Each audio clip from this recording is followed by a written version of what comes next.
we've gone into some incredible depth this weekend and then this morning about very specific issues, about theories of consciousness, mechanisms, and things like that. What Antonio and I thought we would do in this chat together for the next 40 minutes is to really widen the scope. So, for example, in the strange order of things, you deeply go into not just consciousness, but the idea of culture. And the title of our conversation together is about mind, consciousness, the body, and relationships, and how these things pertain to both our personal well-being and planetary health. So the way we're going to do this is we can start with some introductory comments, and then Antonio and I are going to go back and forth. There's some specific things I want to make sure to ask you about. We've done a dialogue before, and it was incredibly rich, and so this is wonderful to be back here with you. So do you want to start with introductory comments, or would you like me to begin? You start. Okay. So the first thing I want to begin with here at Stanford is a very personal story that may relate to a lot of you. It's a painful story, and it has two parts. One was just across the street at the main high school here, the public school, Palo Alto High School. There were several young people who jumped in front of the train, and they had been filled with so much despair and disconnection within consciousness, felt so much suffering and didn't see any way out, that they killed themselves. So I was called, I'm a child and adolescent psychiatrist, to come and do an intervention at the school. And in the months before I could get over here, 2 more children killed themselves just the week before I came.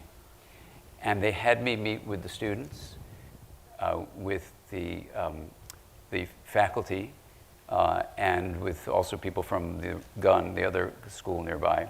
And then the students made a video, which you can actually watch, which they gave me permission to make available to everyone. And you'll see me talk to people who are unbelievably terrified.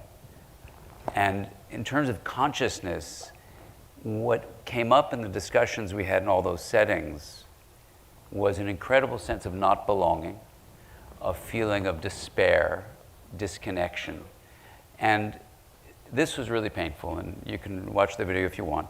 But then actually a few months before that, Stanford Medical School had asked me to come and do the same thing for the entire medical faculty and nursing faculty, because as you probably know, there were several postgraduate trainees who killed themselves, physicians. And when the the dean of the medical school got up and said, here's the Mayo Clinic report, 56% of postgraduate physicians are clinically depressed, anxious, or suicidal. Over half of, you're a physician too, over half of people. And then right around that same time, I was speaking to 3,000 veterinarians who had achieved the highest rate of suicide. And that was for 3,000 people in the room. I did a small workshop with 700 of the veterinarians. One of them got up and took the microphone and said, I'm thinking of killing myself right now, in front of his colleagues. And the feeling was always, I don't belong, I'm disconnected, and I can't get this loop of thoughts out of me. So for me as a clinician, wanting to know the science of consciousness and to know about how we can actually do something in the world, it actually seemed sadly related to what's happening even with climate change issues, where people feel so disconnected from being a part of nature that they treat Earth like a spherical trash can. And there's this incredible despair. I was just with my daughters at Columbia in graduate school in environmental science. She invited me to a class on emotional resilience in the face of the climate crisis. And it may seem strange, but the suicide here at Stanford is not just at Stanford. It's not just in the high school. It's all around this country. We have a country here with incredible individualism. And in brain terms, you would say, oh, the default mode network is really excessively differentiated and people are just preoccupied, and if you want to do the brain side of this. And amazingly, just to stay with the brain, if you can reduce that, people in the mindfulness community would tell you, and Shenzhen Yang and I were talking about this last night at the party, if you can reduce that excessive default mode activation about me, and drop into a state of awareness which gives you a feeling of connection, things shift. And so the last story I want to say about this, and this is just some introductory comments, I'm working with some people at MIT on something that Peter Senge and Otto Scharmer, two professors there, call generative social fields. Generative was mentioned earlier by our wonderful talk by our philosopher. And in that view, we're looking at how consciousness can allow people to feel incredibly separate. And when you go into a classroom, you can talk to students who feel disconnected, they don't belong there, there's just like perfunctory doing work. And we can study, and we are studying, generative classrooms where teachers create a culture in the classroom where kids feel like they belong. And the whole mood in the room is different. And this is an amazing thing. So a number of the faculty went to a forest. And this is what I want to ask you about. We went to a forest, and we were asked to spend 3 days alone in the forest. And initially, you're by yourself. You're just with a creek, the sky. And after a few hours, I had the experience, and all of my colleagues, there were a dozen of us, had the same experience, where the sense of a separate self goes away. This is no drugs, it's just being in a forest. And you feel incredibly, not even, I wouldn't even use the word connected, but you feel like you are a part of this nature, and that the body is an illusion to place the self only in that. And I know you've written deeply about the self. So the self is in a body as a me, but you feel this deep part of a we, and we would start talking about this term we, of you're both a bodily self and a cultural self, including all of nature. And this happened in this Wheel of Awareness practice we did yesterday, and it's happened to the 10,000 people that I've studied doing that, where people will get this feeling. And I'll just say this one last thing. In a parliament, I was asked to do this wheel. Lots of tension in the government. We do the wheel, which basically, Antonio, is where the knowing of consciousness is placed in a metaphoric hub of a wheel. The knowns are on the rim, and this happens over and over again, but I'll give you one specific example. A parliamentarian says during a break, I didn't want to share with my colleagues what it was like to get into that hub, and now he's crying. He said, but I've never felt so connected to everyone and everything, and I've never felt so much love. And he wouldn't say it to his colleagues because he said they'd think he was weak. And then I said to him, I said, so let me understand something. When you're in pure awareness, you felt connected and loved. He goes, more than I've ever felt. Never meditated before in his life. And then I said to him, so when you're making national law, do you leave love out of the reasoning? And so he went over and he started chatting up his parliamentarian friends, and I hope they would bring that in. But this experience I want to just ask you about, of feeling connected to everything, feeling that the self, which you've written so beautifully about, is more than just your bodily experience. Yes, you have a body, more than just your brain, it's in a whole body, and you know all your work in homeostasis is so powerful. But I worry that the reason in medical school and in high schools people are killing themselves, literally, is because they're feeling so separate from the rest, as Einstein would say, this optical delusion of separation, that for planetary health and personal health, expanding that sense of self through really these methodologies of consciousness, which you can do, being in nature or even meditating. And so that's, I just want to put all that out there because I feel we're at this turning point in humanity where if we don't focus directly on the nature of consciousness and its impact on our personal and planetary well-being, whether it's for personal crisis or a climate crisis, we're not going to be going in a good direction. Those are my opening reflections to you. Okay, very good.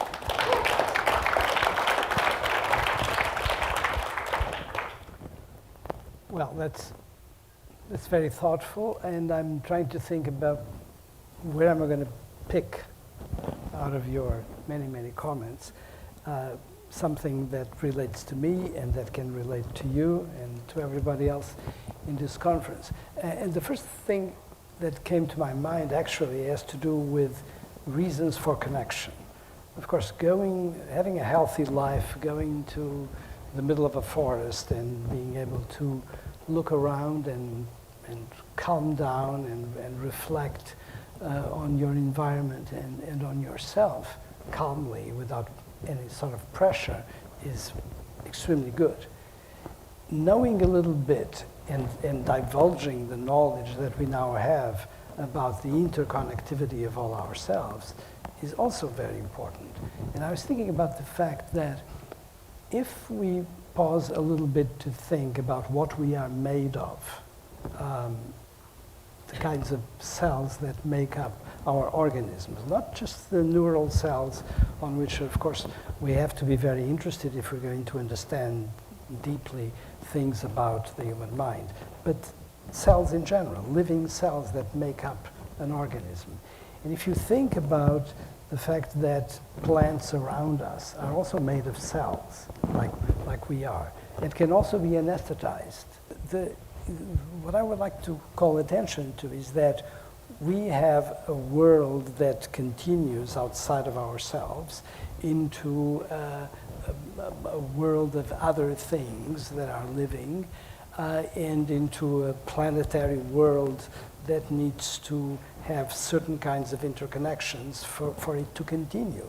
So there is something that, let's just pick up on the notion of homeostasis, which is a notion that you can apply to a single cell and can apply to a whole organism. And actually you can apply at higher and higher levels to whole cultures and to a whole universe.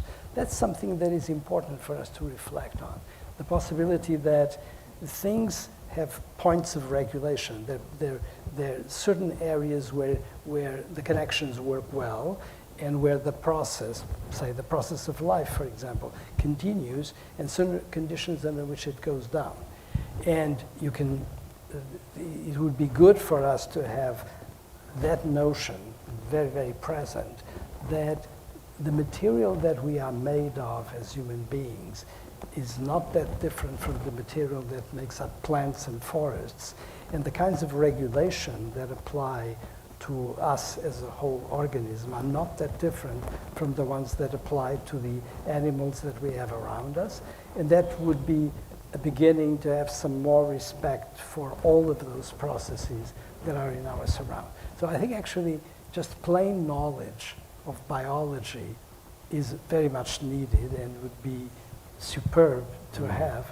And I think people would a lot of the conversations, for example, that we have in terms of animal rights and in terms of climate would be much easier if people would know more about biology and would know more about their biology and the biology of what is around, and notions of regulation and notions about processes that cannot or cannot be sustained if they are outside of certain ranges of equilibrium, for example. Then the other thing I was thinking about while you were talking is the fact that the kind of regulation that you want to have at the level of a single cell, even a single cell without a nucleus like a bacterium, and that you have in organisms with nervous systems, very simple ones, or in organisms with nervous systems like we are, tends to be repeated over and over. So the kind of equilibrium or ranges of possible life continuation that you have at the level of a cell, single cell, appear in organisms that are multicellular and have nervous systems. And what is interesting is that you can look at it as think about what is the charge of that nervous system. Charge in the sense of what kind of job does it have to do?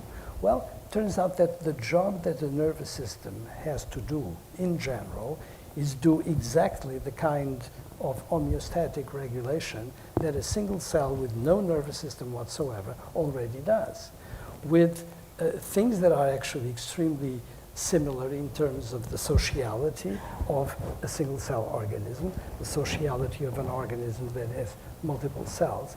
And then something very intriguing is that the charge that we have when we have a mind, or the charge of a mind, or the charge of consciousness within the mind, or the charge of culture happens to be exactly the same.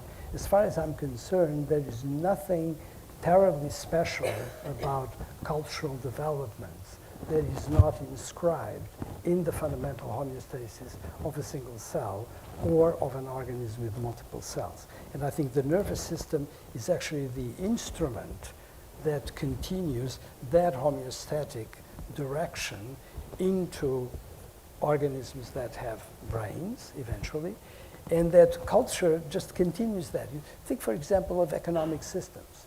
Think of justice. Think of morality. Think of the development of the arts. And think of what we do when we do science and technology.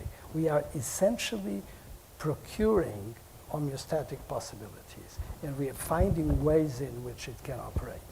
Now, to go into the area of dysfunction that you talked about, because when you're talking about suicide, especially massive suicides like you're describing, you have to think that something is very badly regulated at that point for that to go so badly. And there you can point to certain things that are happening, for example, in our culture, and I'm not talking about the United States in particular, although we're pretty bad at it.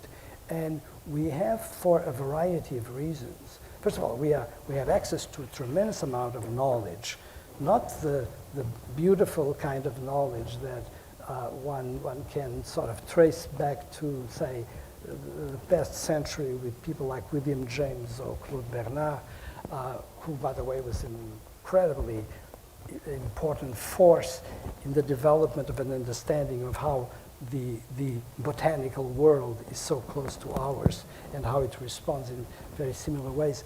But other kinds of knowledge that we have all around and that very often generate conflict by the sheer abundance. And one of the things that I think is very problematic in our culture, again, not just ours here, but culture in general, you find it all over the sort of advanced countries, is that you have a very rapid presentation of knowledge, because you don't have time to think about the knowledge and reflect and be able to see the pros and cons of a certain idea, you very rapidly generate the conflict. And then you have on top of that the fact that a lot of news media and a lot of a very interesting developing in our culture, which is social media, actually procures conflict and generates conflict by rapid juxtaposition of things that are very inimical, and it actually entices you to responses that search for the worst in our emotional armamentarium. So when people talk about emotion and talk about emotion too positively, I caution, because a lot of our big sets of emotions are actually negative, and they have extremely forceful negative feelings that come with them.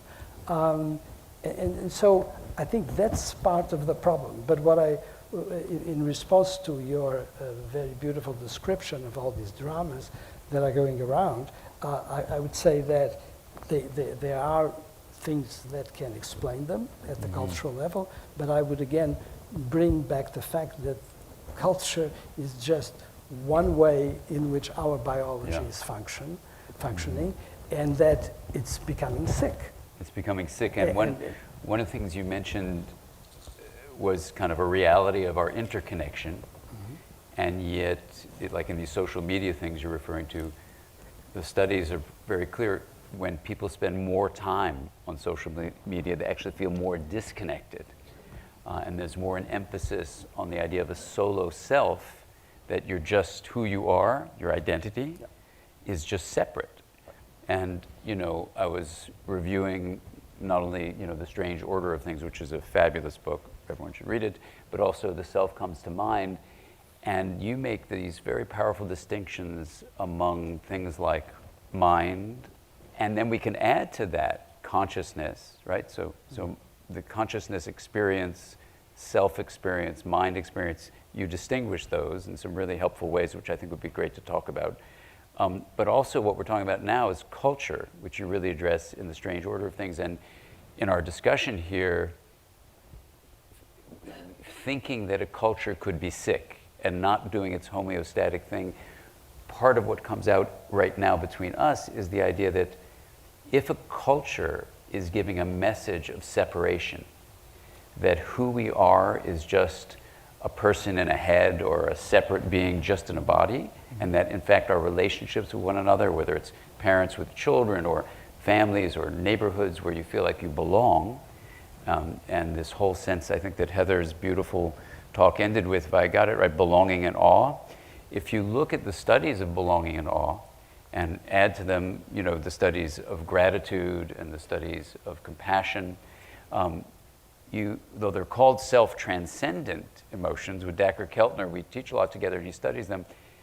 I suggest to him, instead of calling it self-transcendent, like you're leaving the self, what about self-extending or self-expanding? And I wanted to ask you about that, is in our culture, if we think from this conference forward, what's a way you take all this powerful stuff we've been talking about and actually turn it into action in the world, let's say for our culture, so that instead of the self only being as separate, only existing in your head or your body, you realize your relationships, and I want to ask you how you feel about this, your relationships are one aspect of a more integrated way of looking at the self.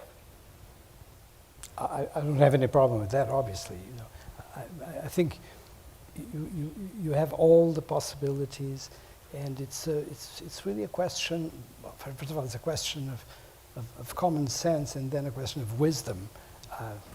Common sense being on the way to wisdom, to how to regulate your life and your relationships. And I mean, I think in a way we're victims of an enormous success. We have the successes of our accumulation of knowledge, the accumulation of knowledge that comes from science and comes from observations of every kind. The amount of knowledge that we're generating is huge, and it's wonderful. I mean, you look at the conference like this, and it's actually one of the biggest collections of new findings and novelty in a variety of areas of science around mind and specific problem of consciousness, and around the ways in which philosophy is trying to cope with it as it should, because it's a sort of conscience of what is going on at a particular knowledge moment. So that's wonderful. But at the same time, the riches are so much. Who in this room can cope with all of these findings and all of this accumulation of knowledge sensibly and in a productive way? Of course, you need to go by steps, and it's a slow digestion. But then there's the fact that marvelous development, the marvelous developments of technology, the rapidity with which we get all of this, create those conflicts that I refer to in relation to social media, which is, of course, a good thing to begin with, but can be misused. And the general idea that not only is it difficult to manage, but all of this can be misused. And, you know, and let's think that at the level of a culture, at the level of the polis of a society, there are good actors and bad actors. You know, we cannot, especially when you ask questions like the ones you're asking, it's not just about science and rational processes going forward. It's the fact that we live in large communities, and there are people in those communities that are wonderful and that have good intents, which I presume is the intents of most of the people, or all the people in this room, like you.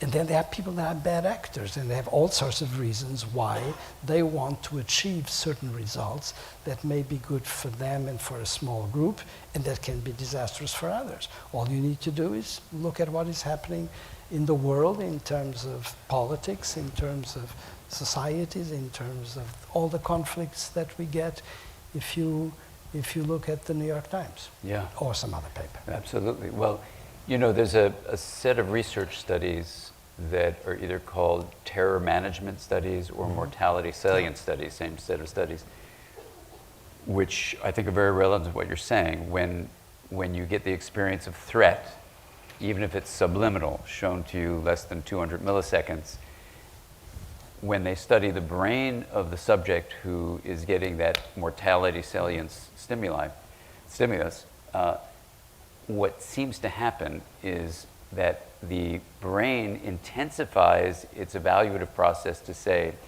is the person I'm seeing in my in-group, in which case I'll treat them with more kindness, other studies would show, or is this person in front of me in my out-group, in which case I'll treat them with more hostility. And when you follow those studies forward, if you've evaluated a person as, quote, not like me, for whatever criteria that are being used at that moment, in the brain, the circuitry of both empathy and compassion is shut off.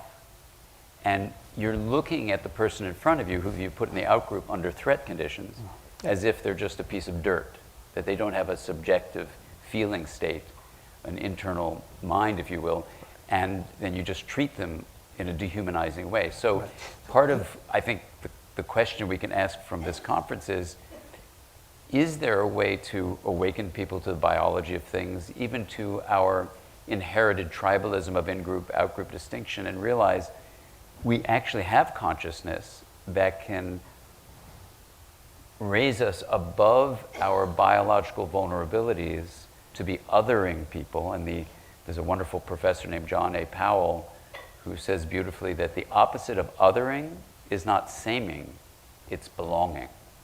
And can we actually open people up to saying, you belong. You may not be exactly like the person who has this skin color, or this religion, or whatever, but you belong. And even with what you said earlier, Antonio, that, although this is plastic, I think, but if this were, the cells of a, or maybe it's real. No, I think it's plastic. Anyway, assuming this were real, you say you're like me because we're living organisms that rely on homeostasis. So when you breathe in, I breathe out. When I breathe out, you breathe in. This kind of beautiful way we're interconnected. So I'm just wondering what you feel. Right. Yeah, go ahead. Stay there. Stay there. Don't go anywhere else. I mean, that's the important thing, is to think, even in relation to ourselves. Look, we breathe oxygen that comes not from that plastic plant, but from other plants. I mean, if you don't have the plants around, you're not going to have oxygen to breathe. And don't be nasty to bacteria, because they're in our gut. And if you don't have the bacteria in your gut, you're going to die. So actually, you have all sorts of levels at which the biology can, knowing about biology is really the summary of this conversation on my side is study biology in general, not just neurobiology, and get to know about these interconnections. And just think of that. The oxygen you breathe comes from the world of plants. Those plants that are living, that do not have anything that resembles consciousness, and that yet you can anesthetize with Stewart's anesthetics. They have microtubules. Exactly. Then think about the fact that you cannot live with the bacteria that are, in fact, extremely numerous, that are not only in our gut, but everywhere, and in different groups, and in different parts of our skin, and different organs, and so forth. So there is an integration of this living world that is that we are testimonies to, and that is very important to realize. And yet, why do you think the human condition, and in particular individualistic cultures, can generate a state of awareness that then would include, and you see this as a clinician, I see this sadly so often in psychotherapy, as a psychotherapist, people feeling all I am is in this body, I'm just separate, and there's this incredible loop of despair where it's like, okay, I just need to accumulate material things for my well-being, but then I don't feel particularly good that way, and there's not a relational world in which this person lives, and then to gently and lovingly kind of support them, saying, well, actually, who you are, yes, is a body, but if you got the message somewhere along the way that all that you are is just your body, it's actually, all the studies show, going to lead to all sorts of terrible things in your body and in your mind and all these things like that. Then we're back to the fact that cultures can develop marvelous things and can develop bad things. And we're going through a period in which we have both in spades, but in which the bad things are taking quite a lot of prominence. Yeah. I think it's quite yesterday at lunch, somebody asked a very interesting question. What was the thing that had most surprised me recently? And I think most surprises me recently is the collapse of democracies across the world. And it's something I would never have been able to predict, and plenty of people would not have been able to predict. In fact, many people have very foolishly predicted exactly the opposite, that we were in the best of all possible worlds, and that we were living in a new enlightenment, and it was going to be just peachy going forward. And what we have witnessed is the collapse of one Western democracy after another, and now many other neo-democracies in other parts of the world. Mm-hmm. That's absolutely spectacular, and that is, if you don't believe in conspiracies, and I don't think that there's a conspiracy for that to happen, what there is a conspiracy, quote unquote, that comes from the fact that at the same time, huge numbers of people are being confronted with very similar problems. Economic problems, problems of realization of what their lives are like and their social groups are like, and all of this can then be properly manipulated by, again, things that naturally are coming up in the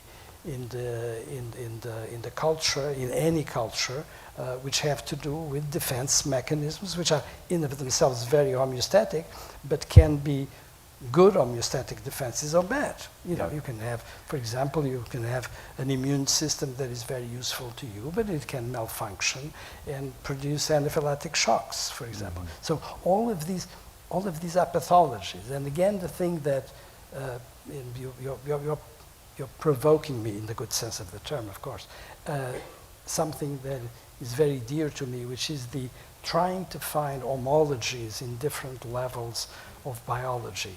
And it's cultures are eminently biological. You have all of these actors, the cells of a culture are the people that are actors in the culture, but the modes of operation are extremely limited.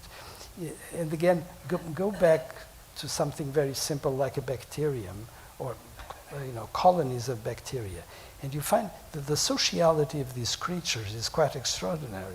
How you can have groups of these creatures who clearly are not thinking creatures, and we have absolutely no apparatus to produce anything like mental images, maps, or anything of that sort, but who do have the possibility of sensing a stimulus and creating a response. But these creatures can group themselves and create alliances. They can then fight other groups, or they can create coalitions, as if you had just come to a political treaty, mm-hmm. and solve problems that way. Yeah. So the idea that we, very smart human beings, invented cultures and invented politics and things of that sort is complete rubbish, because those simple creatures are already operating and in fact predicting a tremendous amount of the phenomena that we can find at individual level or at social level, which is quite remarkable. So just one more thing, yeah, to get us a little bit out of your track, but a bit, yeah, back into the track of not only today but the day before, is this idea that we can gain something from understanding how minds operate and understanding how minds develop this particular feature that we talk about called consciousness. I think actually I was listening to, of course, many of the speakers this morning, and I have an impression that making a distinction between mind processes in general and conscious mind processes is something that is worth doing and maintaining. Because I think when Stuart talks beautifully, as he just did, and summarizes a lot of his work, I think that he's, to say that that has to do with consciousness is too modest a claim. You should be bolder and say, no, I am talking about a certain number of mechanisms that are probably quite relevant to the generation of mental phenomena, of mental experiences.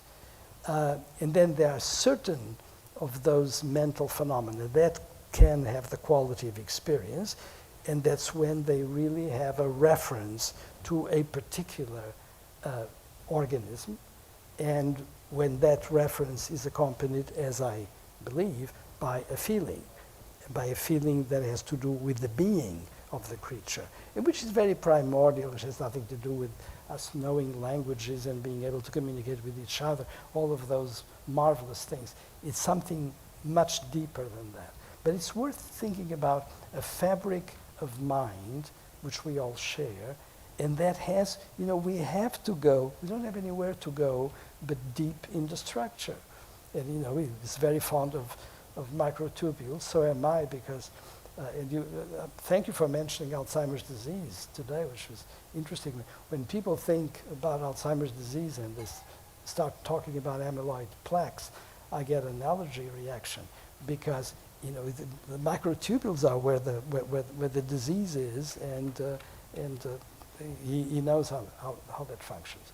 So just and how does the quantum perspective that Stuart has been talking about in the microtubules, or just in general, how does that fit into your view of mind? It fits perfectly well. If I knew what he does, I probably would be working on what he does. But since I don't, I work at a different level.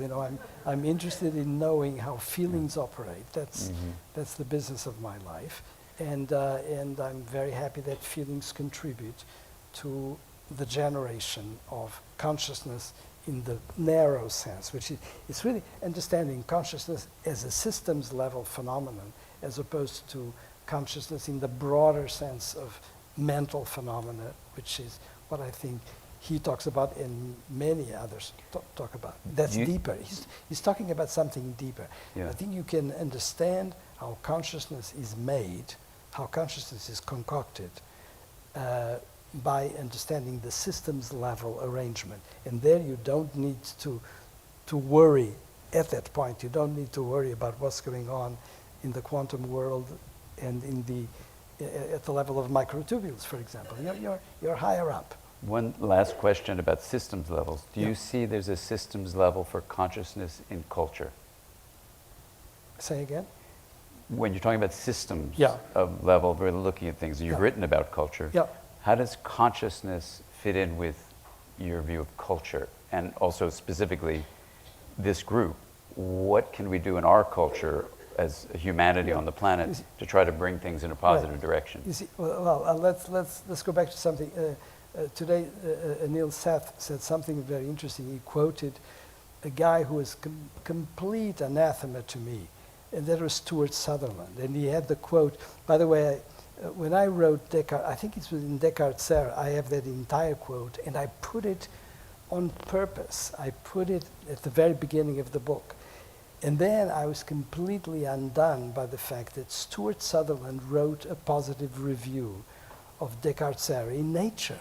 And I expected the guy to completely hate me, and the guy wrote this very nice review. Now, think about what that man said, Stuart Sutherland.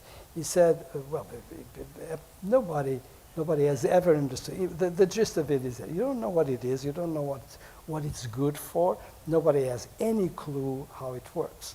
And this was the most nihilistic view possible, and I was exactly on the opposite side. And what I wanted is to say, this is rubbish. Of course we can understand it, provided we're given time and money. This is for Dawood. Is Dawood still here? Yeah, provided we have time and money, we can get to know everything. Okay, there's nobody for NIH. Where was I? The larger, yeah. Exactly. So the critical thing is that consciousness is useful. So if you have a mind process, but the mind process does not have this curlicue called consciousness, this reference to an organism, how would that organism care and give a hoot about doing good or bad, doing something useful or not? That's the beauty of it. And contrary to Stuart Sutherland, we know what is the role of consciousness. The role of a conscious moment is to make the creature that has it aware of the goodness or badness of what the creature is about to do or what the creature has just experienced. That's it, and that's useful. Now, that's projected into the culture. That's exactly what culture does. And when you have an organized cultural system, you have the possibility of finding things that are useful or not useful, that point not just for one person, but for a group.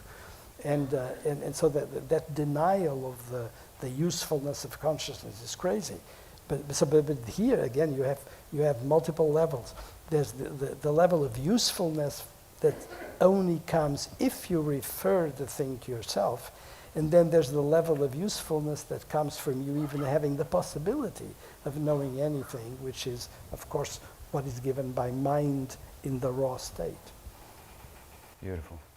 I think we could talk for another few days, but I think the clock has told us, at least in this part of the universe, time has come to a stop. But Antonio, I want to thank you. This was really, really great. Thank you so much. Thank you very much. Thank you. Really fun. Cheers.